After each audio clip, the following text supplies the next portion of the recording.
नमो भगवते वासुदेवाय। ओम नमो भगवते वासुदेवाय। ओम नमो भगवते वासुदेवाय। हरे कृष्णा। तो आज हम भागवतम क्लास की चर्चा करेंगे, जो हमारा रोज का भक्ति वतन का ऑनलाइन भागवत क्लास है, उसी को करेंगे। और आज का श्लोक है स्कंद 1, अध्याय 5 और श्लोक संख्या 5। पूछ लो एक बार। बताइए, दरवाजा बंद कर सकते हैं? हाँ। तो इसमें व्यास देव जी नारद मुनि को कह रहे हैं। नारद मुनि ने जब व्यास देव जी को कहा कि आपने जो, ठीक है, पहले श्लोक पढ़ लेते हैं फिर चर्चा करें। व्यास उवाच अस्तेव अस्तेव मे सर्वम् इदं च त्वयोक्तं तथापि नात्मा परितुष्यते मे त्वमूलम् अव्यक्तम् अगाधबोधम् इच्छामहे त्वाम् भवात्मभूतम्।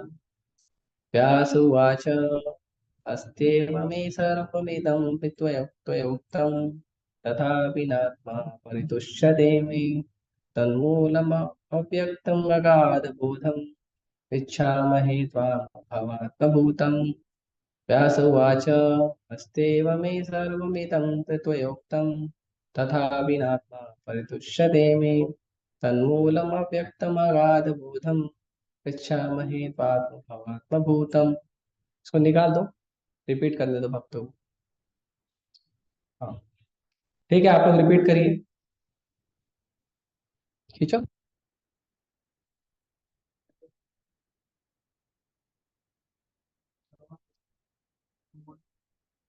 बोल रहा है कोई?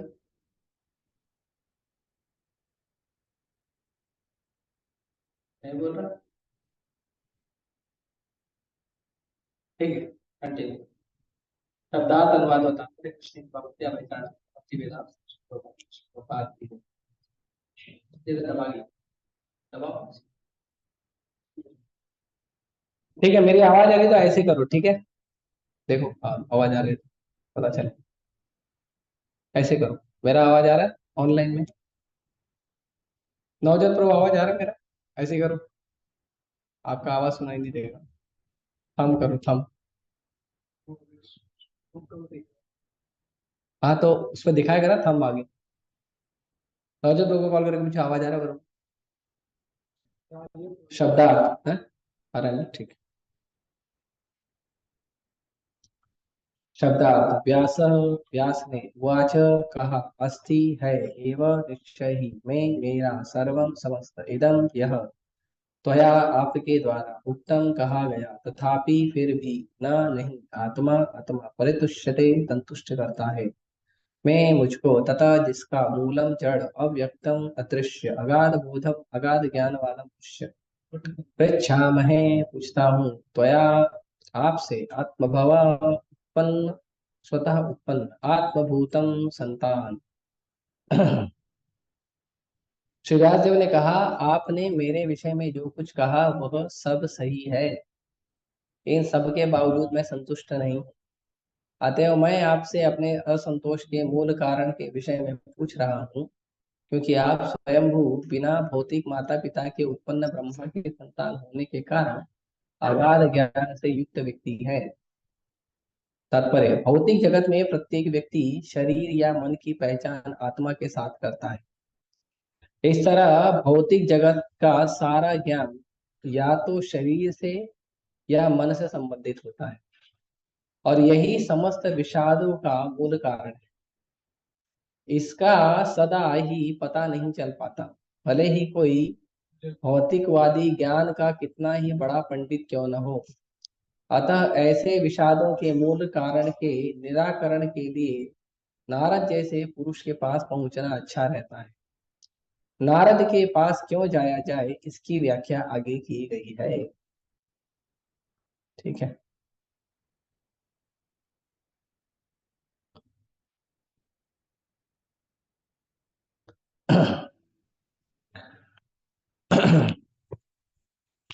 ओम ज्ञान ज्ञानांजन शलाकया चक्षुरुन्मिलितं येन तस्मै श्रीगुरवे नमः।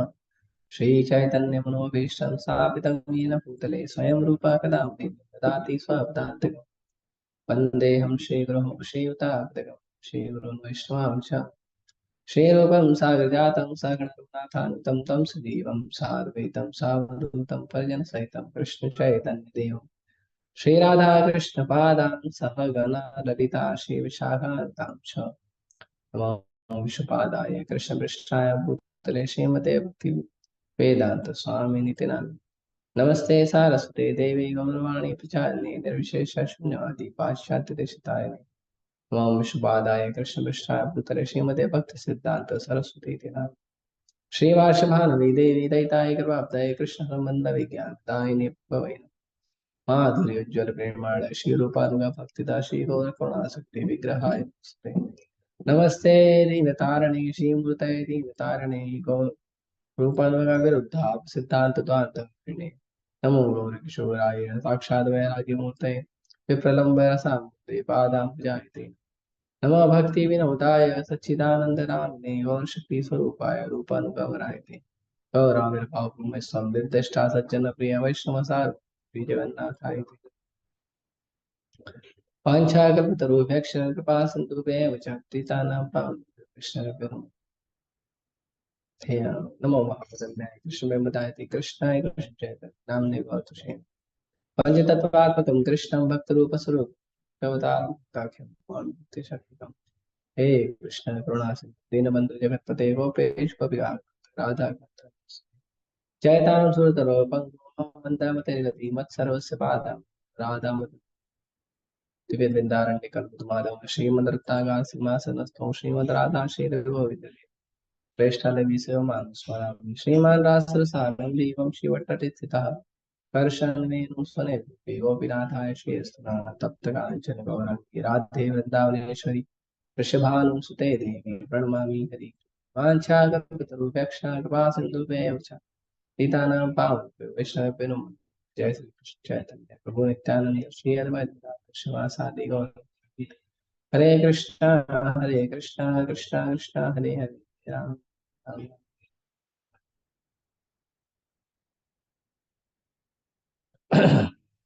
हरे कृष्णा।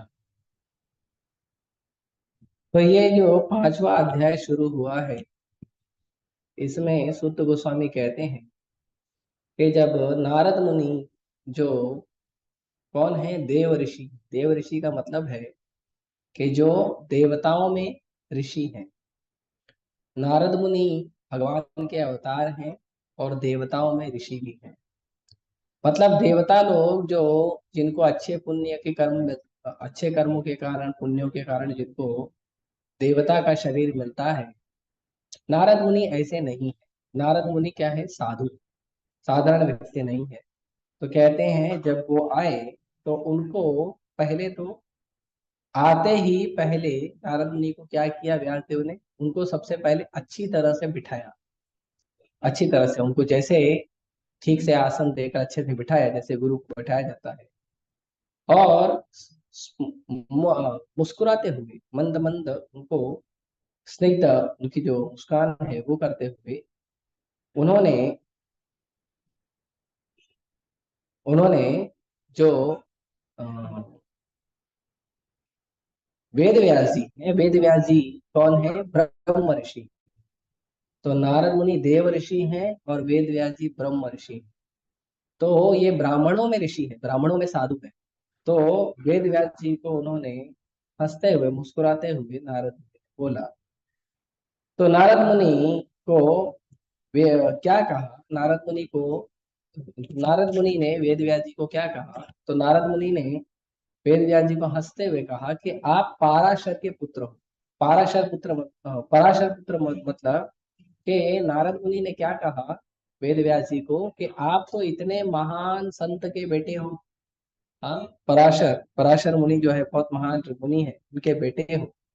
और उनको बाद में नारद मुनि ने कहा कि क्या आप संतुष्ट हो?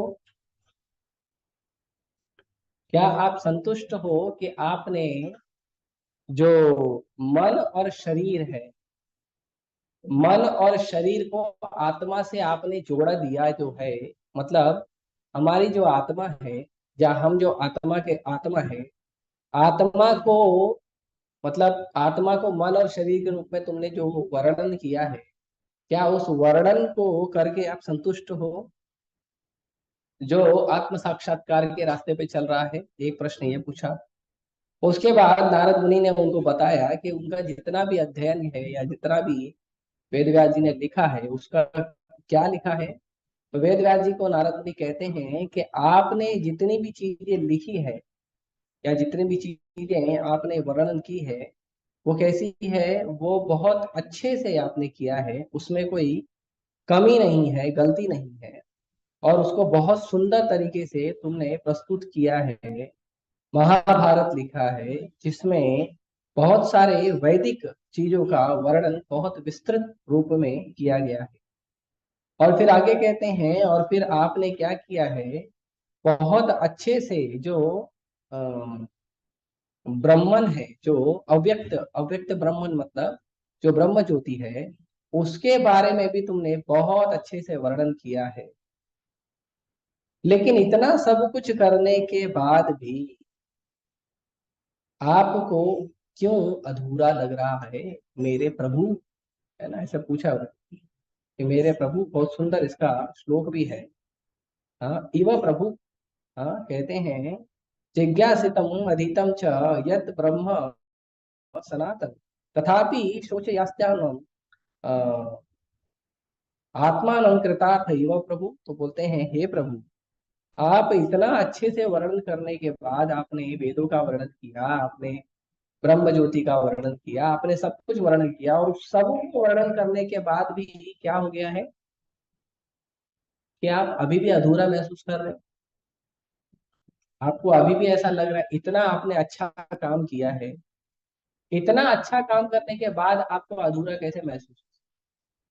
वेदों को लिखा, शास्त्रों को लिखा, महाभारत को लिखा, इतिहासों को लिखा, उसके बाद भी आपको ऐसा क्यों लग रहा? तो जब ऐसा उनको नारद मुनि ने पूछा, तो नारद मुनि को वेद व्यास जी जवाब दे रहे हैं। बड़ा सुंदर उनका उत्तर है। तो ये आज के श्लोक में वेद व्यास जी ने उत्तर दिया है कि आपने जो कुछ कहा है वो सब कुछ सही बोला है। आपने गलत नहीं बोला कि मैंने ये सब किया हूँ, बहुत अच्छे से वर्णन किया हूँ, आत्मा, परमात्मा और ब्रह्म ज्योति सबका अच्छे से वर्णन किया हूँ, बहुत अच्छे से किया हूँ, और इन सब के होने के बाद भी मैं संतुष्ट नहीं हूँ। मतलब यदि कोई, अभी देखो, वेद व्यास जी वेदों को लिखे, शास्त्रों को लिखे, पुराणों को लिखे, इतिहास को लिखे, सब लिख लिए, लिखने वाला संतुष्ट नहीं, जिसने लिखा वो संतुष्ट नहीं। और यहाँ पे लोग प्रचार करते हैं आप पढ़ के संतुष्ट हो जाओ। जिसने लिखा, एक एक शब्द को लिखा और उसके मतलब को समझ के लिखा, उसके भाव को समझ के लिखा, उसका जो लिखने का जो शुरुआत है, लिखने का जो वो आदि है, और लिखने समय जो उसका भाव होना चाहिए, और अंत में जो उसका निष्कर्ष निकलना चाहिए, वो सब कुछ लिखने के बाद, वो भी पूरे मन से, पूरे विचार से लिखने के बाद भी वेद व्यास जी दुखी, संतुष्ट नहीं है कि मैंने जो काम किया हूँ वो काम सच में लोगों की भलाई करे। काम करना इंपॉर्टेंट नहीं है, जो काम हम कर रहे हैं वो काम जिस स्वामी के लिए कर रहे हैं, या जिस जनता के लिए कर रहे हैं, या जिस जनमानस के लिए कर रहे हैं, वो उद्देश्य पूरा होना चाहिए। ऐसे नहीं कि हमको कोई काम करने के लिए दिया है तो चलो ठीक है, दिया है, जैसे सिखाया वैसे कर करके खत्म। नहीं, उसको समझना चाहिए कि क्यों दिया गया है, किसके लिए दिया गया है, मैं ये जो काम कर रहा हूँ वो किस प्रकार के, किस क्या कहते हैं, व्यवहार वाले व्यक्ति, उस व्यक्ति, जिस व्यक्ति का लिए मैं काम कर रहा हूँ उसका व्यवहार क्या है, उसकी चेतना क्या है। तो ये सब विचार करके ही क्या किया जाता है, उसको काम को करना चाहिए। मतलब ये काम मैं जिस व्यक्ति के लिए कर रहा हूँ वो व्यक्ति संतुष्ट है या नहीं, ये पता करना चाहिए, है ना। जब तक ये पता नहीं कर पाते हैं हम, तो क्या होता है, हम काम को गलत करते हैं। देखो वही है।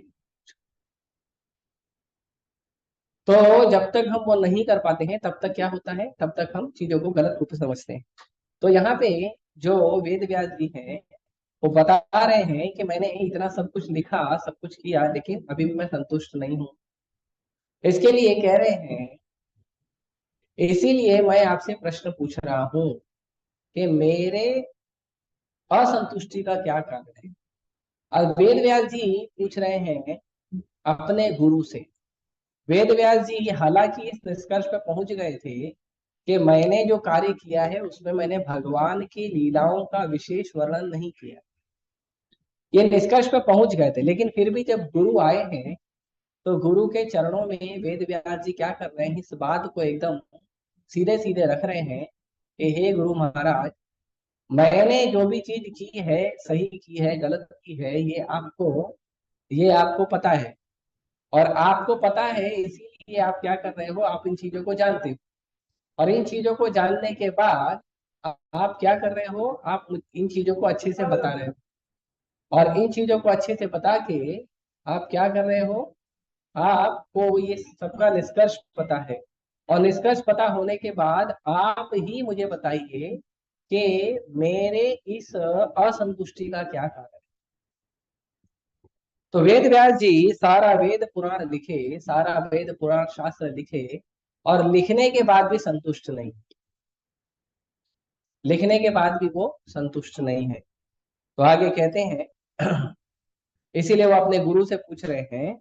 और उसके बाद वो बता रहे हैं, गुरु अभी नारद मुनि पूछ सकते हैं कि तुम तो इतने महान व्यक्ति हो, इतने पढ़े लिखे हो, इतना वेद पुराण लिखे हो, इतने क्या कहते हैं, ज्ञानी हो, क्या आपको तो वेदों के बारे में सब कुछ पता है, आत्मा के बारे में, परमात्मा के बारे में, मन बुद्धि अहंकार के बारे में, सृष्टि के बारे में, अलग अलग जो रचनाएं हैं, अलग अलग जो शास्त्र है, उन सब के बारे में तुमको पता है।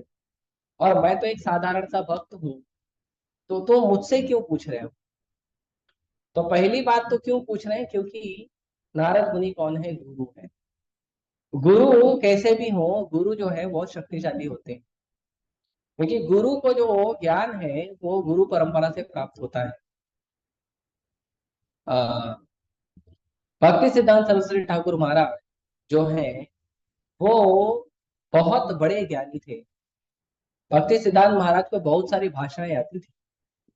भक्ति सिद्धांत महाराज जो है, वो अंग्रेजी में भी बहुत प्रवीण थे। भक्ति सिद्धांत महाराज जब अंग्रेजों को जब लेक्चर देते थे, तो अंग्रेज लोग उनके क्लास में डिक्शनरी लेके बैठते थे।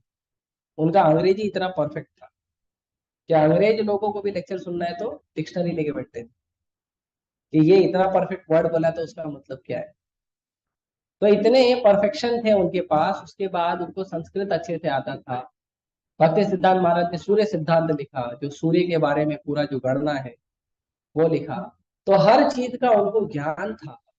और भक्ति सिद्धांत महाराज इतने तेजस्वी थे कि उस समय के जितने भी लोग, बंगाल में उस समय जितने भी लोग गुरु का पद प्राप्त किए थे, सब लोग भक्ति सिद्धांत महाराज को बुलाते थे कि मेरा शिष्य बन जाओ। क्योंकि इतना तेजस्वी व्यक्ति अगर किसी का शिष्य बनेगा तो गुरु का भी महिमा बढ़ता है। अगर शिष्य अच्छा हो तो गुरु का भी महिमा बढ़ता है। तो भक्ति सिद्धांत महाराज को जितने भी उस समय के गुरु थे, सब गुरु लोग बोलते थे आके मेरा शिष्य बन जाओ। इनविटेशन देते थे, बोलते थे आप हमारी परंपरा जोड़ लो, हमारा जो है शिष्य बन जाओ। भक्ति सिद्धांत महाराज, उस समय उनका नाम था विमला प्रसाद, उन्होंने अपने पिताजी से पूछा, जो पिताजी उनको बचपन से अच्छे से ज्ञान दिए थे, और जो वो महाभागवत है श्रील भक्ति विनोद ठाकुर। तो उन्होंने अपने पिताजी को पूछा, उनके पिताजी ने कहा कि तुम जाके दीक्षा लो, किससे पता है, गौर किशोरदास बाबा जी महाराज। भक्ति सिद्धांत महाराज इतने पढ़े लिखे, इतने पढ़े लिखे, हर चीज में एक्सपर्ट, संस्कृत में एक्सपर्ट, अंग्रेजी में एक्सपर्ट, बंगाली में एक्सपर्ट, और उस समय की जो भी वहां की भाषाएं थी उसमें एक्सपर्ट। इतने एक्सपर्ट होने के बावजूद गौर किशोर दास बाबा जी महाराज से दीक्षा लेने के बदले, जो गौर किशोर दास बाबा जी महाराज को पढ़ना नहीं आता था, लिखना नहीं आता था, अपना नाम लिखने नहीं आता, बस वो केवल नाम जप करते थे हर रोज, लेकिन महाभारत भगवान की भक्ति में पूरी तरह से पूरी थे। तो भक्ति सिद्धांत महाराज ने प्रश्न नहीं किया अपने पिताजी से, उनको पता है मेरे पिताजी मुझे बचपन से जानते हैं और वो जानते हैं मेरे लिए सही गुरु कौन। तो उन्होंने अपने पिताजी को बात माना और गौर किशोरदास बाबा जी महाराज के पास गए। हालांकि गौर किशोरदास बाबा जी महाराज स्वीकार नहीं कर रहे थे, फिर भी किसी तरह से बहुत कठिनाई से, बहुत कठिनाई, फाइनली जब उन्होंने बोला कि अगर आप मुझे दीक्षा नहीं दोगे तो मैं गंगा में कूद के जान दे दूं, तो आपको दीक्षा देना ही पड़ेगा, आप मुझे शिष्य स्वीकार करिए। तो जब गौर किशोरदास बाबा जी महाराज ने देखा कि इनका भगवान की सेवा करने का इतना दृढ़ इच्छा है, तब जाके, जब भी कोई व्यक्ति को गुरु प्राप्त करना है तो गुरु प्राप्त करते समय पहले उसको गुरु को चेक करना चाहिए, आंख बंद करके गुरु स्वीकार नहीं करना चाहिए। पहले देखना चाहिए कि गुरु गुरु परंपरा में होना चाहिए, वो गुरु ने किससे ज्ञान प्राप्त किया, उस गुरु का भी एक गुरु होना चाहिए। अपने मर्जी से किसी को गुरु नहीं बनाना चाहिए। ठीक है, मैंने यूट्यूब में देख लिया, अब आप ही मेरे गुरु हो। मैंने फेसबुक पे देख लिया, मैंने रील्स पे देख लिया, मैंने आपको टीवी पे देख लिया, है ना, या मैंने देखा हूँ आपके फैन फॉलोइंग बहुत ज्यादा है, या अभी तो गुरु के साथ गुरु माँ भी आ गई है। तो कुछ माता जी है जो बहुत अच्छा कथा करती है, बहुत अच्छा रोती धोती है भागवत कथा में, और बहुत अच्छा कीर्तन उर्तन करती है। तो माता जी कथा भी करती है, कीर्तन भी करती है, तो माता जी हमारी गुरु हो गई। ऐसे गुरु का चयन नहीं करना चाहिए।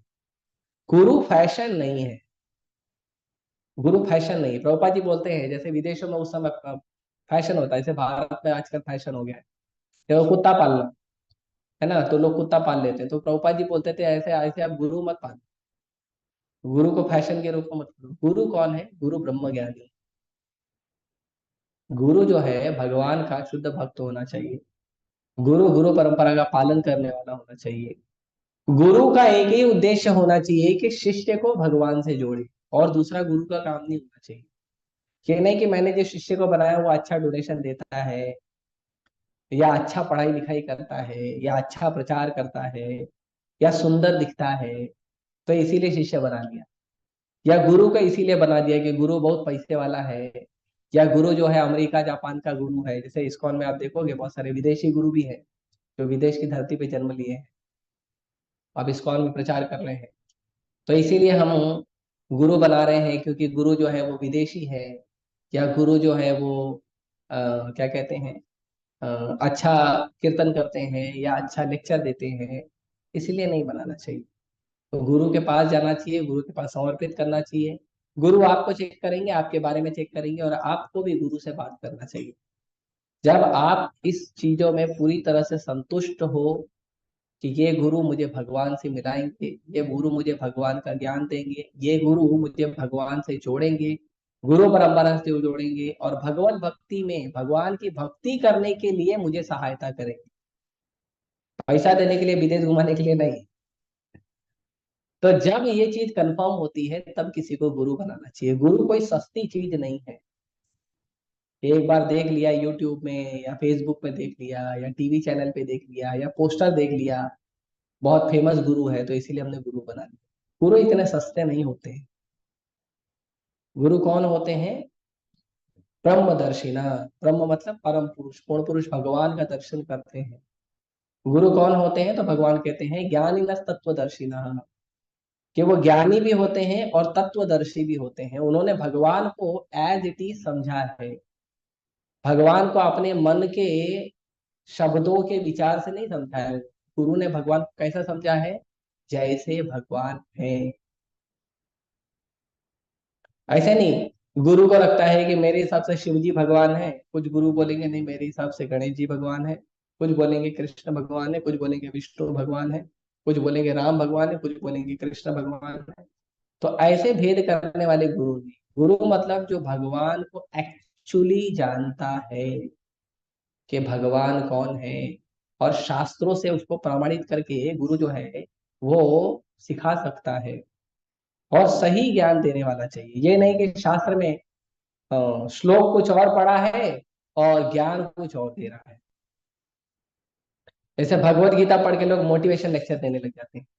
भगवत गीता भक्ति का ज्ञान है, भगवत गीता आपके और भगवान के संबंध का ज्ञान है। भगवत गीता में ज्ञान है कि एक मनुष्य को सबसे उत्तम कार्य कैसे करने चाहिए कि वो एक मनुष्य की तरह रहे और भगवान की भक्ति को प्राप्त करे। भगवत गीता में ये सब ज्ञान दिया है। लेकिन लोग भगवत गीता से निकाल देते हैं, भगवत गीता में कर्म लिखा है, ज्ञान लिखा है, ध्यान लिखा है, मोटिवेशन लिखा है, पैसा कमाना लिखा है। ये गुरु का काम नहीं है। गुरु का काम है योग सिखाना। योग का मतलब जोड़ना। योग का मतलब नहीं है कि सांस अंदर बाहर लेना, एक्सरसाइज करना, वो सब गुरु का काम। गुरु का काम है भगवान से जो। गुरु का काम है अपने शिष्यों को केवल भगवान की भक्ति के बारे में अच्छे से मार्गदर्शन करना और अपने शिष्य का पूरा ध्यान रखना, उसके मन का, उसकी बुद्धि का, उसके शरीर का और उसके आध्यात्मिक जीवन का। ये गुरु का काम है। ऐसे नहीं कि आज हम आए हैं और गुरु से बैठे हैं, लेक्चर लेक्चर सुन लिया, बातचीत कर लिया, अच्छा प्रसाद हो गया, ठीक है, टाटा बाय बाय, भी फिर बाद में देखेंगे, हमारा मर्जी हुआ तो आएंगे मिलने के लिए आपसे। तो ऐसे गुरु नहीं बनाना चाहिए। आप आइए, लेक्चर सुनिए, अच्छा लगा, उसके बाद लेक्चर को अपने जीवन में उतारने का फिर विचार रखिए, प्रयास करिए। तो उसको, वो व्यक्ति जो है वो अच्छा शिष्य बनता है। और इसीलिए गुरु भी वैसे होने चाहिए। तो वो वेद व्यास जी जो है वो नारद मुनि को कहते हैं कि आप साधारण नहीं। आप मुझे बोल रहे हैं मैं इतना बड़ा ज्ञानी हूं, मैंने इतना सब वेद पुराण सब लिख दिया, तो ठीक है, लेकिन आप भी साधारण थोड़ी। आप कौन हो? तो कहते हैं आप अ, जो हो वो अनंत ज्ञान के सागर हो। नारद मुनि कौन है? अनंत ज्ञान के सागर। क्यों अनंत ज्ञान के सागर हैं? तो कहते हैं क्योंकि आपके जो पिताजी हैं ना, आपके पिताजी जो हैं वो स्वयं भगवान से प्रकट हुए। भगवान विष्णु जब अनंत शेष की शैया पे लेटते हैं तो उसके ब्रह्मा, भगवान विष्णु जी के नाभि से कमल निकलता है और उस कमल पे ब्रह्मा जी का जन्म होता है। तो कहते हैं कि आप तो पद्मजा हो, मतलब ऐसे तो देखेंगे तो आपके माँ बाप कोई नहीं है, एक ही माँ बाप है, कौन है? स्वयं भगवान। तो वो कहते हैं कि आप तो स्वयं भगवान से प्रकट हुए हो। तो स्वयं भगवान से जो प्रकट हुए हैं उनके पुत्र हो, आप ब्रह्मा जी के पुत्र हो, तो आप साधारण नहीं। तो आप साधारण बिल्कुल है, और गुरु साधारण होते भी नहीं है। गुरु दिखने में मनुष्य की तरह होते हैं, लेकिन गुरु कभी भी मनुष्य नहीं होते, मनुष्य के साधारण नहीं होते। क्योंकि गुरु के अंदर भगवान की कृपा का आवेश होता है। जैसे दिखने में मिलिट्री वाले, पुलिस वाले और डॉक्टर और लॉयर सब इंसान ही है दिखने में, लेकिन सबके अंदर अलग अलग ज्ञान है, अलग अलग शक्ति है, अलग अलग ट्रेनिंग है। राइट? ऐसे गुरु भी दिखने में मनुष्य होते हैं, लेकिन गुरु के पास भगवान की भक्ति का ज्ञान होता है और भगवान की भक्ति की शक्ति होती है। गुरु साधारण नहीं होते। और जो व्यक्ति गुरु को साधारण समझता है, साधारण मनुष्य समझता है, उसको शास्त्र कहते हैं वो व्यक्ति पाषंडी है, वो व्यक्ति धूर्त है। जो व्यक्ति भगवान के भक्तों को साधारण इंसान समझता है, क्योंकि वो व्यक्ति दिखने में तुम्हारी तरह इंसान है, लेकिन अब वो भगवान से जुड़ा, अब वो साधारण नहीं। और भगवान उद्धव को यहां तक कहते हैं कि आचार्य माम विजानी। भगवान कहते हैं कि जो आचार्य होते हैं, जो गुरु होते हैं, भगवान बोलते हैं उसको मेरी ही तरह सम्मान देना चाहिए और मेरे में और आचार्यों में भेद नहीं करना। आचार्य माम विजानिया, आप आचार्यों को मैं ही समझो। जो गुरु होते हैं, जो आचार्य होते हैं, वो भगवान के समान होते हैं। क्यों? क्योंकि वो आपकी सारी वस्तुओं को लेके भगवान के चरण कमलों में डाल देते हैं, अपने पास नहीं रखते। जो असली गुरु होते हैं उसके पास आपने कुछ भी दिया, आपने धन दिया, आपने कुछ संपत्ति दिया, आपने जमीन दिया, आपने कोई बड़ा महल दे दिया, या आपने अपना जीवन दे दिया, वो गुरु जो है वो इतने प्रवीण होते हैं, इतने दक्ष होते हैं, वो कभी भी अपने पास कुछ नहीं रखते। आपने जो कुछ भी दिया है गुरु को, गुरु उठा के सीधा भगवान के चरण में डाल देते। इसीलिए गुरु और भगवान में भेद नहीं होता है। इसीलिए प्रभुपाद जी कहते हैं गुरु कौन है, गुरु is the transparent via media. गुरु जो है वो एक पारदर्शी दूत है भगवान के। एकदम भगवान को आप गुरु के माध्यम से देखिए और भगवान गुरु के माध्यम से आपको कृपा करेंगे। तो वेद व्यास जी कह रहे हैं कि आप भी साधारण नहीं हो। आप जो पद्मजा, आप जो प्रकट हुए हो, ब्रह्मा जी के पुत्र हो, आप ब्रह्मा जी भी कोई साधारण नहीं है, तो आप अनंत ज्ञान के सागर। और इसके तात्पर्य में प्रभुपाद जी कह रहे हैं कि इस संसारी ज्ञान में क्या होता है, संसारी ज्ञान में हम अपने आप को ये शरीर और मन समझते हैं। या तो हम अपने आप को ये शरीर समझते हैं, या तो थोड़ा ज्ञान हो जाता है तो हमको लगता है हम मन है। कई बार ऐसा होता है ना, शरीर ने इच्छा किया तो हम करते हैं, या शरीर की इच्छा नहीं है तो भी चलो ठीक है, शरीर की इच्छा को हम थोड़ा मार भी दे, लेकिन जो मन की इच्छा है उसको कैसे मारे? मन की इच्छा तो नहीं छोड़ सकते ना। तो शरीर की इच्छा हो या मन की इच्छा हो, ये दोनों भौतिक है, ये आध्यात्मिक नहीं है। शरीर और मन दोनों भौतिक है। ये जो शरीर है हमारा, जिसको हम देखते हैं, ये 5 तत्वों से बनता है, धरती अग्नि जल वायु आकाश। ये जो हमारा शरीर है जिसको हम देखते हैं, किससे बनता है? 5 तत्वों से, पता है ना? धरती अग्नि जल वायु आकाश। और उसके बाद और 3 तत्व होते हैं जिससे हमारा सूक्ष्म शरीर बनता है। और वो 3 तत्व क्या है? मन बुद्धि अहंकार। और भगवान कहते हैं भूमिरपो अनलो वायु खम मनो बुद्धि रेवच अहंकार यम में वृन्नापात अष्टधा। तो भगवान कहते हैं ये जो 8 शक्तियां हैं, ये जो 8 तत्व है, धरती अग्नि जल वायु आकाश और मन बुद्धि अहंकार, भगवान बोलते हैं ये सब भौतिक है, ये आध्यात्मिक है ही नहीं। तो मतलब आप चाहे शरीर के इच्छाओं के अनुसार कार्य करिए, चाहे मन और बुद्धि के इच्छाओं के अनुसार कार्य करिए, आपका कार्य भक्ति का कार्य नहीं है। आपको इच्छा हुआ तो आपने ये कार्य किया, आपको इच्छा हुआ तो आपने वो कार्य किया, वो आध्यात्मिक नहीं है। कई बार लोग होता है, लोग अपने मन से उपवास रख लेते हैं। शास्त्रों में बताया गया है कि आपको एकादशी का उपवास रखना चाहिए, भगवान के भक्तों के आविर्भाव का उपवास रखना चाहिए। लेकिन लोग क्या करते हैं अपने मन से, किसी को सोमवार का उपवास रखना है, किसी को मंगल का रखना है, किसी को गुरु का, किसी को शुक्र का, शनि का, बुध का, रवि का। अपने मन से कुछ लोग उपवास रख लेते हैं।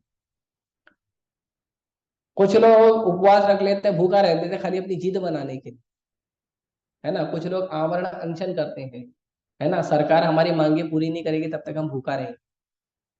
ये सब उपवास का कोई फायदा नहीं होता है, क्योंकि ये सारे उपवास, ये सारे जो अनुष्ठान किए जाते हैं, ये अपने मन से किए जाते हैं। ऐसा भी गणेश जी आए हैं, तो गणेश जी को प्रसन्न करना है, तो गणेश जी को प्रसन्न करना है तो जो शास्त्रों में लिखा है उसको पढ़ के प्रसन्न करें। आप बॉलीवुड का गाना बजाओगे तो गणेश जी प्रसन्न नहीं होंगे। और बड़ा खराब लगता है कि गणेश जी के इतने बड़े बड़े कान है, हाथी के कान, इतने बड़े बड़े कान है, वो बड़े बड़े कानों से कृष्ण कथा सुनने आते हैं। वो हमारे बीच आते हैं कृष्ण कथा सुनने के लिए, कृष्ण कीर्तन सुनने के लिए, और हम उनको गंदा गंदा गाना सुन। उसका फल तो नहीं मिलेगा, पाप जरूर मिलेगा, अपराध जरूर मिल जाए, क्योंकि ये अपने मन से किया गया। अच्छा, मुझे जो पसंद है वो मैं बना के खिलाऊंगा, ऐसा थोड़ी चलता है। आप किसी के घर पे जाओ और वो व्यक्ति बोलेगा देखो, मेरे को और मेरे घर के लोगों को समोसा पसंद है, मैं आपको समोसा फेवरेट। तो जब सेवा करते हैं तो जो शास्त्रों में वर्णन किया गया है वो उनको वैसी सेवा करनी चाहिए। शास्त्रों में उनकी पूजा जैसी बताई है वैसा करना चाहिए, शास्त्रों में उनको भोग कैसे लगाना वैसे करना चाहिए। हाँ, आजकल तो जो ब्राह्मण लोग होते हैं, जो वो भी शास्त्रों को ठीक से नहीं पढ़ते हैं। थोड़ा बहुत उनके पिताजी ने सिखा दिया, ठीक है दूर्वा चढ़ा दो, चावल चढ़ा दो, ये चढ़ा दो, तो हो गया। ऐसा नहीं होता है, अच्छे से पढ़कर सेवा करना चाहिए। भाव होता है भगवान ले लेते हैं, सही बात है, लेकिन आप भी तो भगवान का भाव समझो, आप कैसे भक्त हो? भगवान आपका भाव समझेंगे क्योंकि आप, वो आपके भगवान है, और आप भगवान का भाव नहीं समझना चाहते हो क्योंकि आप उनके भक्त हो, तो आप कैसे भक्त हो?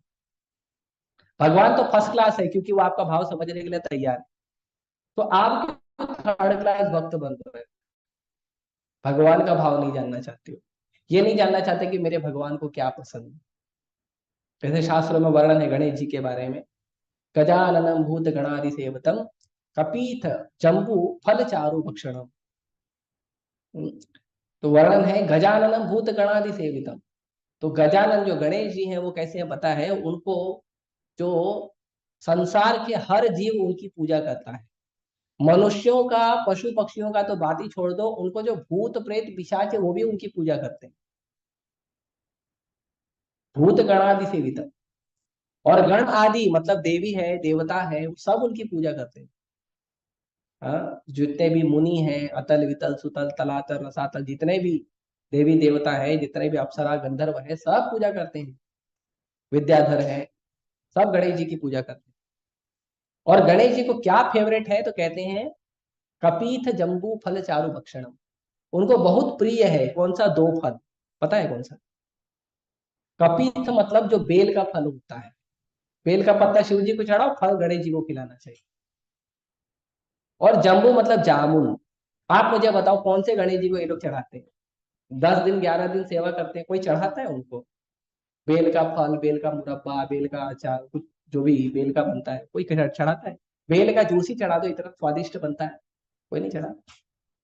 जामुन, जामुन नहीं चढ़ाते गणेश जी को, जामुन पसंद, पता ही नहीं, पंडित को भी नहीं मालूम। और पढ़ता भी है पंडित, आके श्लोक पढ़ के गया, पंडित को श्लोक का भी मतलब नहीं पता है। एक बार एक छोटा सा लड़का था, 18 साल का, मेरे को बोलता था मास्टर जी, पहले मैं कॉलेज में पढ़ाता था तो मुझे मास्टर जी बोलता था मास्टर जी हम कल से पंडिताई करें। मैं लगा बहुत अच्छी बात है, करो। मैं कुछ तैयारी वारी किया है? हाँ किए हैं। तो बोला ठीक है, सुनाओ कोई श्लोक सुनाओ। तो उसने मुझे श्लोक सुना दिया। तो मैं जब श्लोक का मतलब पूछा तो बोलता महाराज मतलब तो नहीं पता मुझे, बस श्लोक पता है, सीख लिया हूँ किसी तरह रट्टा मार के। तो मैं बोला अरे भैया कल को मेरी तरह अगर किसी ने पूजा में तुमसे श्लोक पूछ लिया तो तुम्हारा तो बेइज्जती हो जाएगी ना। तो ऐसे नहीं करना चाहिए, शास्त्रों को पढ़ना चाहिए अच्छे से अपने जीवन में उतारने के लिए। तो जो मन से जितने भी कार्य किए जाते हैं, बुद्धि से जितने भी कार्य किए जाते हैं, बिना शास्त्रों को पढ़े, भगवान की और देवताओं की सेवा तो छोड़ दो, आपका खुद का जीवन भी गलत जी रहे हो अगर आप शास्त्रों को नहीं पढ़ते। शास्त्रों में पानी पीने का तरीका बताया है, शास्त्रों में भोजन करने का तरीका बताया। भगवत गीता 17वां अध्याय श्लोक नंबर 8, भगवान बताते हैं कि कौन सा भोजन करने से आप कभी बीमार नहीं पड़ोगे, कौन सा भोजन करने से आपका मन हमेशा प्रसन्न रहेगा, कौन सा भोजन करने से आपको हमेशा शक्तिवर्धक जो है वो भोजन की शक्ति मिलेगी, स्वास्थ्य मिलेगा, शक्ति मिलेगी, संतुष्टि मिलेगी, प्रसन्नता मिलेगी, आनंद मिलेगा, सिर्फ केवल भोजन करने से। हाँ, भगवान ने इसमें पैसा गाड़ी बंगला का बात ही नहीं किया, केवल भोजन करने। केवल अगर आप सात्विक प्रसाद लोगे भगवान कृष्ण को भोग लगा के, केवल उतना करने से आपके जीवन में आनंद और संतुष्टि आ जाए, केवल इतना सा करने से। तो शास्त्रों के अनुसार हमको पता नहीं भोजन कैसे करना चाहिए, खाना कैसे खाना चाहिए, नहाना भी पता है, लोगों को पता नहीं स्नान कैसे किया, पता है? पता है स्नान कैसे किया था? आप लोग नहाए हो आज सुबह? सच्ची नहाए, झूठ नहीं बोलो है? हाँ, मैं बता रहा हूँ आप नहीं नहाए, आप लोग नहीं नहाए। ठीक है, मैं प्रूफ कर लूँ। स्नान किसको कहा जाता है पता है? शरीर पे पानी डालने को शरीर गीला करना कहते हैं। शरीर पे पानी डाल दिया, थोड़ा साबुन से रगड़ दिया, उसको स्नान नहीं बोलते। स्नान करते समय यदि आप भगवान के नाम का उच्चारण करते हो तब जाके स्नान को पूरा माना जाता है। क्योंकि कोई भी व्यक्ति जब तक भगवान का नाम उच्चारण नहीं करता तब तक वो शुद्ध नहीं होता है, तब तक वो अशुद्ध ही रहता है। अब बताओ कितने लोग नहाए? भगवान का नाम जप करना चाहिए, भगवान कृष्ण का, केशव, माधव, मुरारी, वासुदेव, है ना। भगवान कृष्ण के बहुत सारे अनंत नाम हैं। भगवान के नाम आप देखो, गांव के जो लोग हैं वो पानी डालते ही एकदम बहुत सारा भगवान का नाम एक साथ में 10-12 नाम बोल देते हैं एक ही सांस में, है ना। तो उनको पता है स्नान का मतलब होता है भगवान का नाम जप करना। खाना बनाते समय भगवान का नाम जप करना चाहिए, तब जाके खाने में भगवान की कृपा आती है। तो हर चीज में हमको ये चीज सीखना चाहिए। ये चीज कौन सिखाएगा? ये चीज आपको गुरु सिखाएगा। कौन सा गुरु सिखाएगा? जो गुरु आत्मा को जानता है, आत्मा के पोषण को जानता है, भौतिक चीजों का नहीं, गुरु नहीं। धरती, अग्नि, जल, वायु, आकाश, मन, बुद्धि, अहंकार को जो व्यक्ति जानता है और उसके बारे में लोगों को ज्ञान देता है, वो गुरु भौतिक है। वो कितना भी बड़ा पढ़ाई कर लिया हो, कितना भी बड़ा यूनिवर्सिटी का स्कॉलर होगा, कितना भी बड़ा XYZ प्रोफेसर होगा, ऑक्सफोर्ड स्टैनफोर्ड यूनिवर्सिटी का प्रोफेसर होगा, गधा है वो, अगर वो भौतिक ज्ञान के आगे नहीं जानता है। अगर वो भगवान की भक्ति के बारे में, आत्म साक्षात्कार के विज्ञान के बारे में नहीं जानता है, तो वो जितना भी पढ़ा पढ़ा लिखा व्यक्ति है वो एक नंबर का गधा है। अब आप बोलोगे तो ऐसा नहीं बोलना चाहिए, इतना बड़ा प्रोफेसर है, नहीं बोलना चाहिए। ये मेरे शब्द नहीं है, भगवान के शब्द हैं। भगवान कहते हैं मूढ़ो यमुना अभिजानाति, मूर्ख है वो व्यक्ति जो मुझे नहीं जानता। जो भगवान कृष्ण को जानता नहीं है, भगवान कृष्ण की भक्ति को नहीं जानता है, जो आत्म साक्षात्कार के विज्ञान को नहीं जानता है, भगवान भगवद गीता में ओपनली बोलते हैं वो व्यक्ति कौन है? मूर्ख है। नहीं बहुत बड़ा पढ़ा लिखा है, PhD किया है, डिलीट किया है, ये सब किया है, भगवान बोलते नहीं।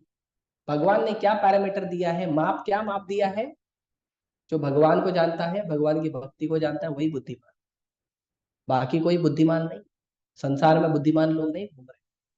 संसार में लोग घूम रहे हैं पैसा कैसे कमाना चाहिए, क्या कहते हैं, गाड़ी बंगला कैसे बनाना चाहिए। संसार में लोग घूम रहे हैं राजनीति कैसे करना चाहिए, खेल कूद कैसे करना चाहिए। संसार में लोग घूम रहे हैं Bollywood, Tollywood, Hollywood, TV serial ये सब कैसे बनाना चाहिए। इन सब का ज्ञान दिया जाए। ये सब का ज्ञान का क्या मतलब है? शरीर खत्म होते ही खत्म हो जाए। आज आप कितने भी बड़े व्यक्ति हो, धीरू भाई अंबानी ने शरीर छोड़ दिया बहुत साल पहले। अब धीरू भाई अंबानी आकर अभी इस जन्म में किसी भी शरीर में होगा, अगर वो आके अपने बेटे को बोलेगा, मुकेश को, मुकेश मैं तेरा बाप हूँ, ये जो इतना बड़ा प्रॉपर्टी ना मैंने ही तेरे को दिया है, देख मैं वापस आ गया, क्या करेगा वो? बोलेगा पागल हो गया है, सिक्योरिटीज को बाहर निकल। राइट। सच में होगा तो भी वो प्रूव भी कर देगा कि मैं तुम्हारा बाप धीरू भाई को पिछले जन्म का, तो भी वो रखेगा। राइट। क्या फायदा इतना बड़ा वैभव संपत्ति बना के? APJ अब्दुल कलाम आएंगे बोलेंगे मैं मिसाइल मैन था पिछले जन्म में, कौन पूछेगा? तो आपका धन, आपका वैभव, आपका संपत्ति, ये शरीर से ही है। शरीर खत्म, सब खत्म। तो जो व्यक्ति आपको आत्म साक्षात्कार के मार्ग पर नहीं लेकर आता, वो गुरु नहीं है, वो गोरु है। वो व्यक्ति गुरु नहीं है। वो व्यक्ति खुद को भी धोखा दे रहा है, आपको भी धोखा दे रहा है, और उस व्यक्ति से सावधान रहना चाहिए। इसीलिए जब भगवान को अर्जुन ने बोलना शुरू किया भगवत गीता, भगवत गीता में जब भगवान और अर्जुन का संवाद शुरू हुआ, तो पहले अर्जुन ने बोलना चालू कर दिया। वेदों में ये कहा है, उस पे ये कहा है, वो कहा है, वो कहा है, वो कहा है, इसको करने से पाप होगा, धन संपत्ति के लिए लड़ाई नहीं करना है, मैं जा रहा हूँ संन्यास लेने के लिए, बहुत बोला। भगवत गीता 2 अध्याय 3 श्लोक। भगवान क्या किए? मुस्कुरा रहे।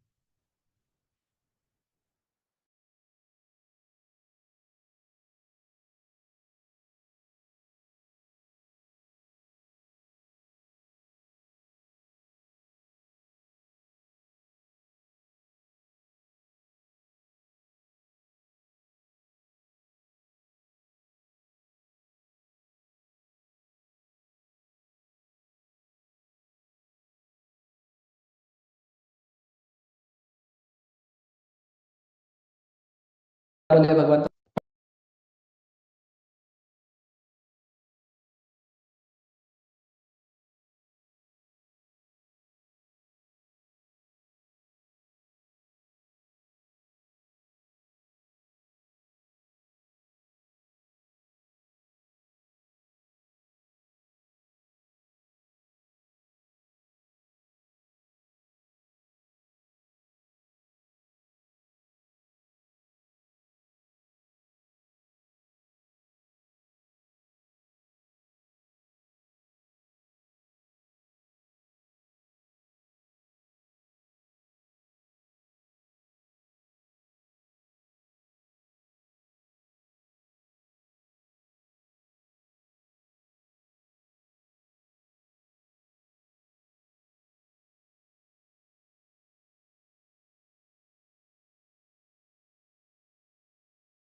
हरे कृष्णा, मैं चालू कर रहा हूँ।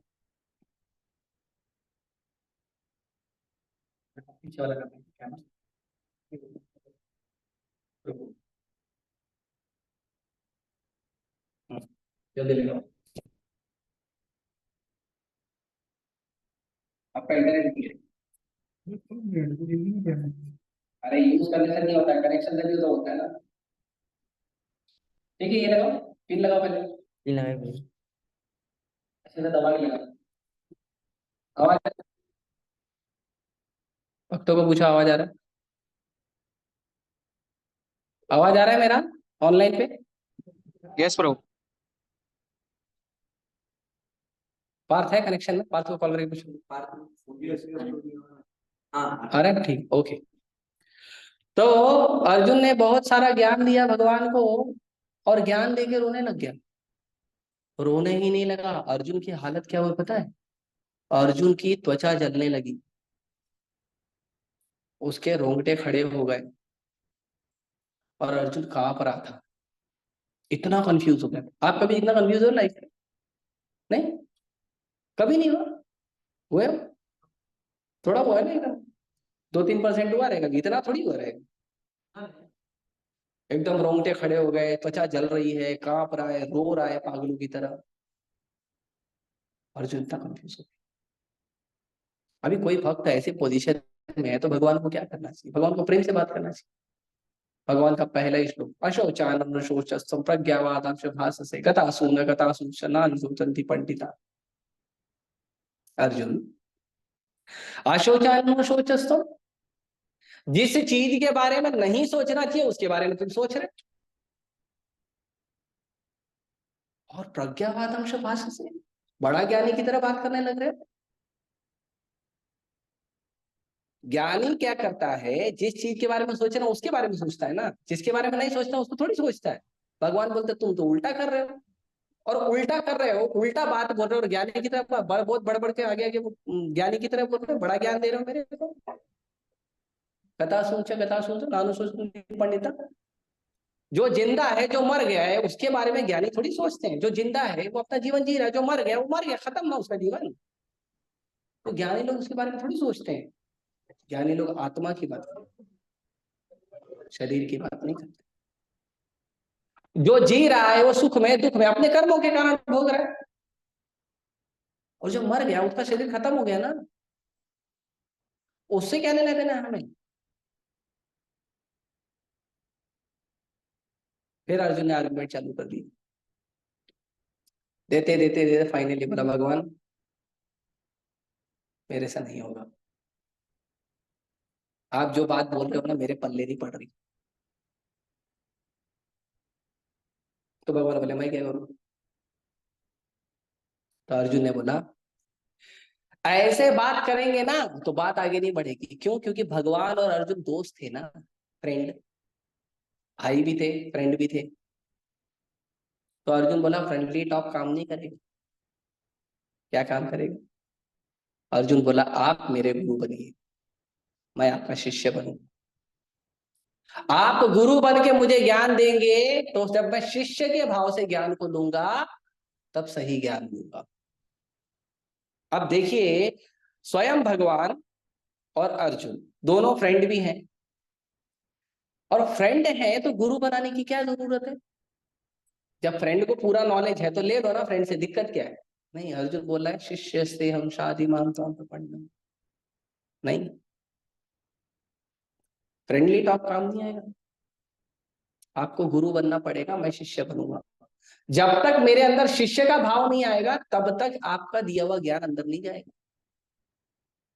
ये साइकोलॉजी। किसी व्यक्ति से आपको ज्ञान लेना है तो वो व्यक्ति को आपको अपने से ऊंचा गुरु का पद देना चाहिए। आजकल तो स्कूल कॉलेज में भी लोग मजाक उड़ाते हैं टीचर का। इसीलिए स्कूल कॉलेज में पढ़ाई करने के बाद भी एक्स्ट्रा क्लास लगानी पड़ती है। क्यों? क्योंकि बच्चे टीचर को रिस्पेक्ट करते ही नहीं। जब तक आप जिस व्यक्ति से ज्ञान ले रहे हो उसको रिस्पेक्ट नहीं करोगे, उसको गुरु का भाव नहीं दोगे, तब तक उसके द्वारा दिया गया सारा ज्ञान जो है वो गायब हो जाएगा। कान के अंदर जाएगा, दिल के अंदर नहीं जाएगा। हाँ, देख लो, एक्सपेरिमेंट कर। तो अर्जुन ने बोला नहीं, मैं आपका शिष्य बनना चाहता हूँ। भगवान बोले ठीक है, शिष्य बन रहे हो तो फिर भगवान ने क्या किया, जैसे ही अर्जुन ने बोला मैं आपका शिष्य बनना चाहता हूँ, वैसे ही भगवान ने इमीडिएटली बोला you are not this body your soul. आप ये शरीर नहीं हो, आप आत्मा हो। सबसे पहले आत्मा के लेवल पे सोचना शुरू करो। आत्मा भगवान परमात्मा का अंश है। ये शरीर जो है वो कपड़े की तरह है। आज आपने मनुष्य का कपड़ा पहना है, कल आप जानवर का पहनोगे, परसों पक्षी का पहनोगे, फिर देवता का पहनोगे, फिर राक्षस का पहनोगे। अलग अलग कपड़ा चेंज करोगे, लेकिन आप तो आत्मा हो ना, आप तो भगवान का अंश हो। और आत्मा कभी मरती नहीं है। तो अपना काम आत्मा के लेवल पे करो। तो भगवत गीता का जो पहला ज्ञान है वो है आप शरीर नहीं हो, आप आत्मा। और कोई भी व्यक्ति जब तक इस ज्ञान को स्वीकार नहीं करता है कि मैं ये शरीर नहीं हूं, मैं आत्मा हूं, तब तक वो व्यक्ति कभी भी जीवन में आगे नहीं बढ़ सकता। असली ज्ञान प्राप्त करने के लिए कभी आगे नहीं बढ़ सकता। इसीलिए उसको गुरु भी अगर चाहिए, आध्यात्मिक गुरु चाहिए, तो उसको आध्यात्मिक गुरु भी कैसा होना चाहिए, जो उसको ये बात एकदम क्लियर क्लियर समझाए कि आप शरीर नहीं हो, आप आत्मा हो, और आप आत्मा के स्तर पे काम करना शुरू करो। तब तक वो आध्यात्मिक ज्ञान नहीं ले सकता। और जो भी ज्ञान लेगा सब गलत मिलेगा। इसीलिए अपने आप को ये शरीर समझना, अपने आप को मन या बुद्धि समझना सबसे बड़ी भूल है। इसीलिए शास्त्रों में, वेदों में भी जहां पर कहीं पे भी आपको ज्ञान दिया गया है, भगवान की, देवी देवताओं की पूजा बताई गई है या कुछ बताया गया, उसमें अगर आत्मा से संबंधित ज्ञान नहीं दिया गया है तो वो ज्ञान आपके काम नहीं आएगा। इसीलिए भगवान भगवत गीता के 15वें अध्याय के 15वें नंबर श्लोक में बोलते हैं वेदेश्च सर्वै अहमेव वेद्यो। कि वेदों को पढ़ने का मतलब भी क्या है पता है, मुझे जानना। अगर आप वेदों को, शास्त्रों को पढ़ने के बाद भी कृष्ण को भगवान के रूप में नहीं स्वीकार करते हो, मतलब आपका वेद पढ़ के भी वेस्ट है। इसी को श्रीमद् भागवतम में कहते हैं श्रम एव ही केवल। भगवान का भक्ति यदि आपके हृदय में उत्पन्न नहीं हुआ भगवान कृष्ण का, तो आपका पूरा जीवन क्या होता है, काम किया लेकिन पगार नहीं मिलेगा। मेहनत किए हो बहुत, लेकिन आपका मेहनत करके क्या फायदा अगर आप भगवान को स्वीकार नहीं कर पाए तो? कृष्ण को भगवान के रूप में नहीं स्वीकार कर पाए तो, भगवान को भगवान के रूप में नहीं किए तो क्या है? गुरु महाराज की जय। थैंक यू माता जी, गुरु महाराज का आशीर्वाद, हमारे गुरु महाराज का महाप्रसाद मिला। जो भगवान है उसको भगवान नहीं मानते लोग, जो भगवान नहीं है उसको भगवान बना के घुमा रहे। बताओ, हमारा बाबा भगवान है। मैं देखते हो टीवी में और कई जगह पे आता है हमारे बाबा भगवान है। बाबा को भगवान के लेवल पर रख दिया। लेकिन बाबा शुद्ध भक्त है। बाबा को पता है भगवान कौन है। बाबा को भगवान की भक्ति का प्रोसेस पता है। और बाबा जो चीज आपको सिखा रहा है, क्या वो भगवत गीता से सिखा रहा है, क्या वो भागवतम से सिखा रहा है, क्या वो शास्त्रोचित चीजें बता रहा है? कभी भी आपको कोई व्यक्ति ज्ञान दे तो उस ज्ञान को चेक करने का तीन तरीका है, गुरु, साधु, शास्त्र। जो ज्ञान आपको मिल रहा है वो ज्ञान गुरु से मिलना चाहिए, गुरु प्रामाणिक गुरु परंपरा का होना चाहिए। और वो जो गुरु है वो साधु होना चाहिए, है ना। आजकल तो इंटरनेट पे कुछ आचार्य लोग घूम रहे हैं, इतना बड़ा बड़ा दाढ़ी रखे हैं, टी शर्ट और जीन्स पे बैठकर अपने आप को आचार्य बोलते हैं। हाँ, मैं निंदा नहीं कर रहा, मैं सच बता रहा हूँ। ऐसे ऐसे धूर्त लोग अपने आप को आचार्य और गुरु बनाते हैं। उनको पूछो आचार्य किसको बोलते, तो बोलता है जो भी ज्ञान देता है वो आचार्य है। तो दारू पीना सिखाने वाले को आचार्य बोलोगे? हाँ, सिखाया ना, कुछ तो सिखाया ना, गलत गलत सिखाया, सही सिखाया, कुछ तो सिखाया ना, उसको आचार्य बोलोगे? चोरी करने वाला, करना जो कोई सिखाया है तो उसको आचार्य बोलोगे? नहीं। आचार्य मतलब जो भगवान के बारे में ज्ञान देता है, जो आपके जीवन को अनमोल समझ के आपके जीवन को आत्म साक्षात्कार के मार्ग पे लेके जाता है। और और अपने आचरण से सिखाता है, खुद करके सिखाता है। अगर कोई व्यक्ति बोलता है आप हरे कृष्ण मंत्र जप करो, चेक करो आप जप करते हो क्या? नहीं मैं नहीं करता हूं लेकिन तुम करो, तो नहीं करने का। आपको जो गुरु जो चीज सिखा रहा है वो खुद करता है क्या? नहीं मैं नहीं करता हूँ। आपको कोई बोलता है कि गीता पढ़ो, आप उसको पूछो आप पढ़ते हो? नहीं हम नहीं पढ़ते, हम खाली बेचते हैं। तो फिर मुझे क्यों बोल रहे हो पढ़ो? आप बोलते हो कृष्ण को भगवान मानो, कृष्ण भगवान है, माने ना माने आपका प्रॉब्लम है, लेकिन कृष्ण भगवान है। वो बोलता है नहीं कृष्ण को भगवान मान के हम पूजा करते हैं। ठीक है आप कृष्ण को भगवान मानते हो, नहीं नहीं हमारे तो भगवान दूसरे हैं, हमारे वो बाबा है ना वो हमारे भगवान नहीं। तो आचार्य का मतलब जो अपने आचरण से सिखाता है, अपने आचरित प्रभु जीवे सिखा है,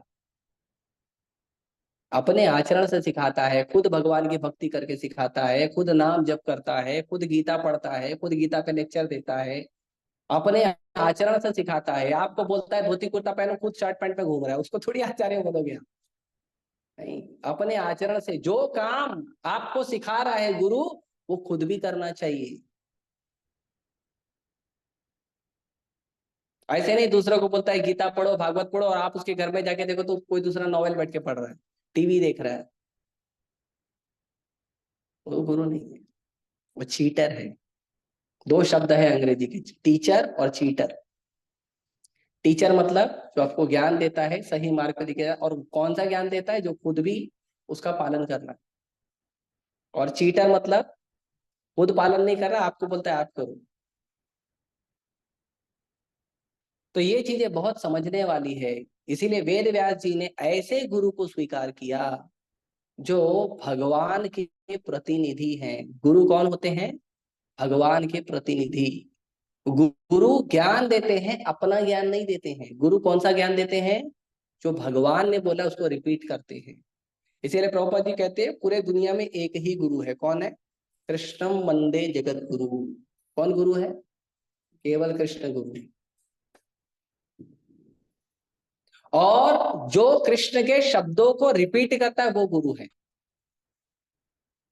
अपने मन से ज्ञान देने वाला आदमी गुरु नहीं होता है, उसको मेंटल स्पेकुलेटर कहते हैं। जो अपने मन से या अपने मनोविचार से मनोधर्म से आपको ज्ञान देता है उसको गुरु नहीं कहते हैं। इसीलिए भागवत कहता है तर्को अप्रतिष्ठो श्रुतयो विभिन्ना नासा ऋषि यस्य मतम न भिन्ना धर्मं तु तत्त्वं निहितं गुहाय महाजनो येन गतः स पंथा। भागवतम कहता है तर्को अप्रतिष्ठो श्रुतयो विभिन्न, के तर्क देने वाले तो बहुत सारे लोग हैं संसार में। बहुत सारे लोग तर्क देते हैं, कहीं से कुछ पढ़ लिया तो उसके ऊपर अपना थोड़ा सा परपट दे देगा, ज्ञान दे देगा, कुछ कमेंट तो दे ही देगा। आप देख रहे हो ना, आप फेसबुक पे यूट्यूब पे इंस्टा पे कुछ डाल तो नीचे कुछ ना कुछ तो कमेंट आ ही जाएगा, अच्छा बुरा कुछ ना कुछ कमेंट तो आ ही जाएगा। राइट, आता है ना? कुछ भी लिख दो आप, कुछ भी लिख दो नीचे कमेंट आ जाएगा उसका। राइट।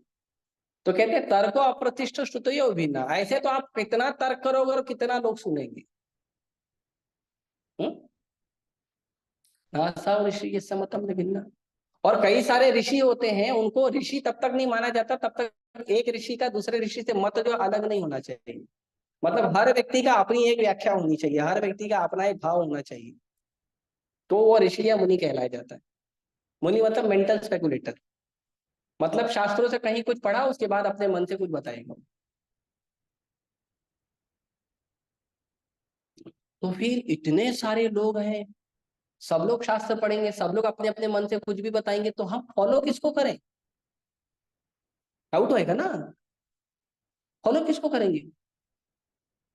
तो कहते हैं धर्मम सु तत्वम निहितम गुहाया। लेकिन धर्म जो है ऐसा नहीं है कि किसी ने कुछ पढ़ लिया और किसी ने कुछ बोल दिया तो हम धर्म का पालन वैसे करेंगे, नहीं।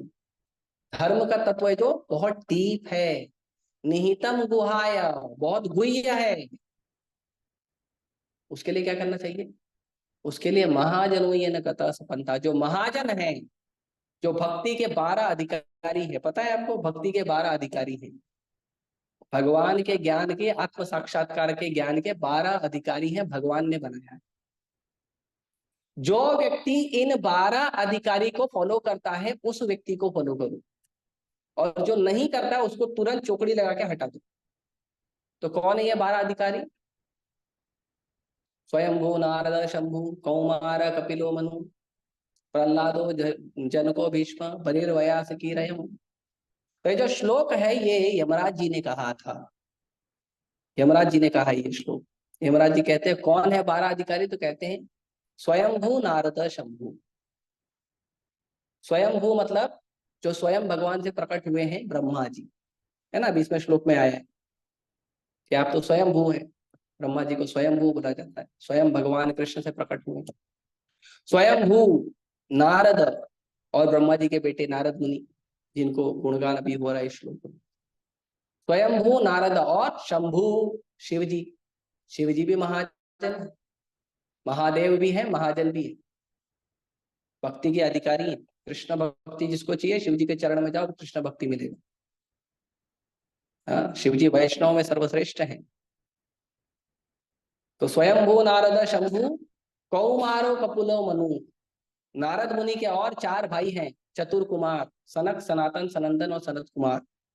ये 4 भाई हैं, ये लोग भक्ति के अधिकारी हैं। कपिलो, भगवान ने एक अवतार लिया था कपिल देव का। ये क्रिकेट खेलने वाला कपिल देव नहीं, और वो एक नास्तिक कपिल देव नहीं।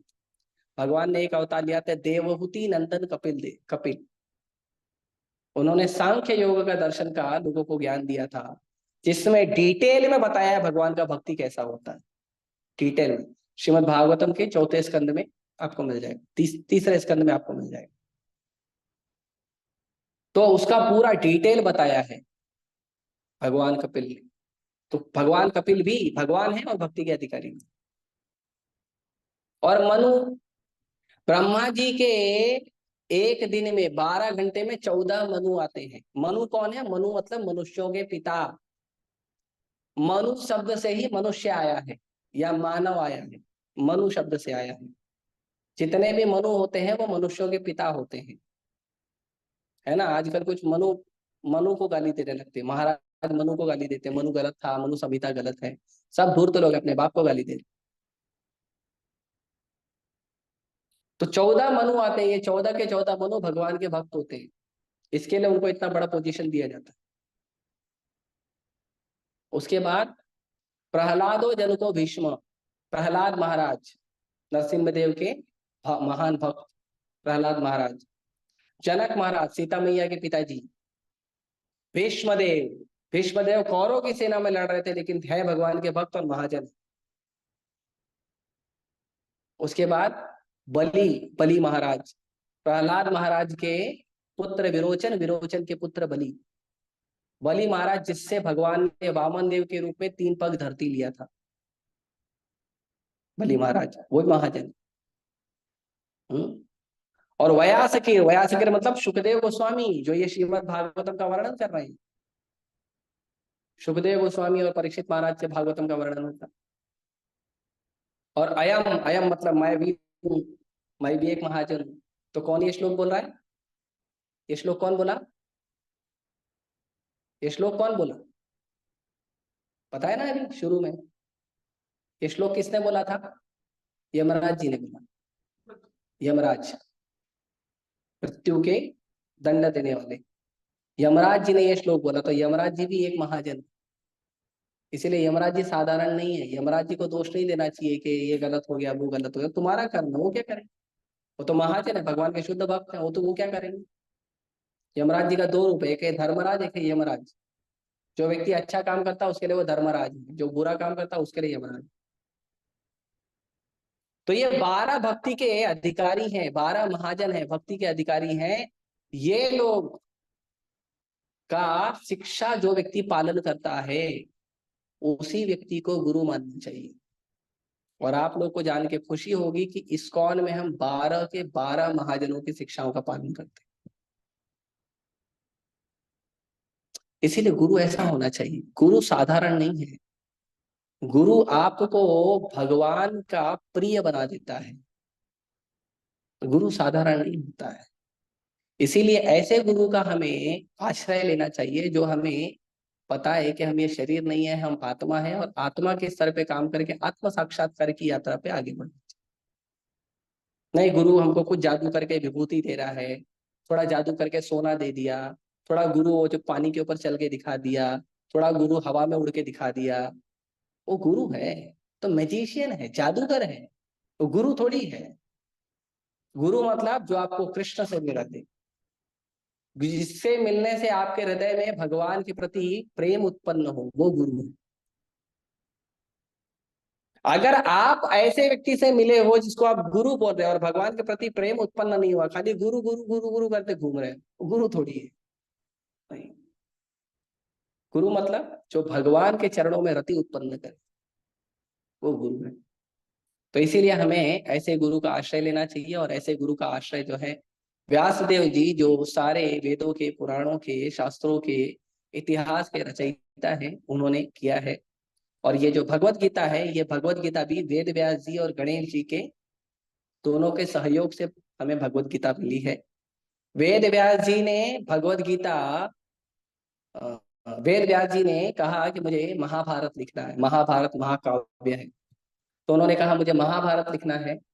तो महाभारत लिखने के लिए उनको एक बहुत बुद्धिमान देवता की आवश्यकता थी, और गणेश जी तो है बुद्धि के देवता। तो गणेश जी आए उनको क्या करने के लिए, लिखने के लिए। तो गणेश जी के सहयोग से गणेश जी ने पूरा का पूरा महाभारत लिखा है, और उस महाभारत के बीच में भगवत गीता जो है गणेश जी ने लिखा है। इसीलिए ये भगवत गीता साधारण ग्रंथ नहीं है। एक तो गणेश जी ने लिखा है, और दूसरा स्वयं भगवान ने बोला है। स्वयं भगवान कृष्ण, भगवान जब कोई बात बोलते हैं तो वो वेदों से भी बड़ी होती है। इसके लिए भगवत गीता के तीसरे अध्याय में भगवान यहाँ तक बोल देते हैं कि त्रैगुण्य विषया वेदा जिस त्रैगुण्य भव अर्जुन, अर्जुन वेद जो है 3 गुणों की बात करते हैं, मैं तुमको उसके ऊपर ले जा रहा हूँ। इसके लिए चौथा अध्याय है दिव्य ज्ञान, भगवान डायरेक्ट दिव्य ज्ञान पे देखे गए। तो भगवत गीता है, भागवतम में, वो वेदों के भी ऊपर का ज्ञान है। लोग वेद पढ़ के भी एक बार असंतुष्ट हो सकते हैं, लेकिन भगवत गीता भागवतम पढ़ेंगे तो पूरी तरह से संतुष्ट होकर भगवान के चरणों को प्राप्त करेंगे। तो ऐसा अद्भुत ज्ञान है भगवत गीता और भागवतम, जो सबसे ऊंचा है। यहाँ तक के शंकराचार्य जी कहते हैं, सर्वोपनिषदो गावो दुग्धा गोपाल नंदना पार्थो वत्स सुधीर्भुक्ता दुग्धम दुग्धम गीता उत्तम महत्। कहते हैं कि सारे के सारे जो वेद है वो क्या है, उसका एक समरी है जिसको उपनिषद कहते हैं। वेदों का समरी है उपनिषद। वो कहते हैं लेकिन सारे उपनिषदों का जो समरी है वो है भगवत गीता। मतलब अगर आप भगवत गीता को फॉलो करते हो, भागवतम को फॉलो करते हो, तो आपका पूरा स्टडी कंप्लीट हो जाता है। अलग से आपको कुछ उठाने की आवश्यकता नहीं। ये कौन बोलता है? शंकराचार्य, जिन्होंने चारों वेद का प्रचार किया था भारत में 1100 साल पहले। तो ऐसे महान धुरंधर, महान महान आचार्य जो हैं भगवत गीता पढ़ने के लिए और भागवतम पढ़ने के लिए बोलते हैं। इसीलिए हमें ऐसे गुरुओं का पालन करना चाहिए जो शुद्ध भक्ति की बात करते हैं। हमारे मनुष्य जीवन को व्यर्थ नहीं करना चाहिए। पैसा कमाइए, पढ़ाई करिए, घर घर बार बच्चे संभालिए, सब करिए, लेकिन उसके साथ साथ आपका मनुष्य जीवन में जो उद्देश्य है कि ये जानना कि मैं ये मनुष्य जो शरीर हो, मैं वो नहीं हूँ, मैं आत्मा हूँ, भगवान का दास हूँ, भगवान का सेवक हूँ, भगवान का अंश हूँ। और उस भाव में कार्य करना, उसको आत्म साक्षात्कार की यात्रा कहते हैं। तो वैसा कार्य करेंगे तो हम धीरे धीरे आगे बढ़ेंगे। ठीक है, मैं यहाँ पे रोकता हूँ। किसी का कोई प्रश्न है तो पूछ सकता है। हरे कृष्ण। कोई प्रश्न है किसी का? है तो पूछो, बिंदास, जो प्रश्न है पूछो। हमारा एक ऐसा जगह है इसको जहाँ पे सारे प्रश्नों के उत्तर यहीं खत्म हो जाते हैं। जो प्रश्न होगा पूछेगा उसको, ये करो, किसी का प्रश्न है तो पूछो। ऑनलाइन किसी का हरे प्रश्न कृष्ण है? प्रभु जी। हरे कृष्ण ये प्रभु जी। निकालोगे तो सुनाई देगा। Hare Krishna, devotees can send their message in chat क्योंकि वहां पे माइक नहीं लगा हुआ, कनेक्ट नहीं किया हुआ। आप अपने क्वेश्चंस चैट में भेज सकते हैं। भगवानी भगवत गीता की, श्री गणेश चतुर्थी महामहोत्सव की, श्री प्रभुपाद की। हरे Krishna.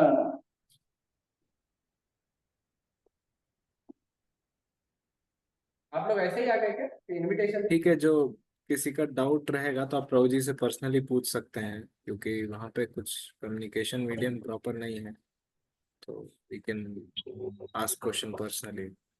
Thank you so much. Hare Krishna.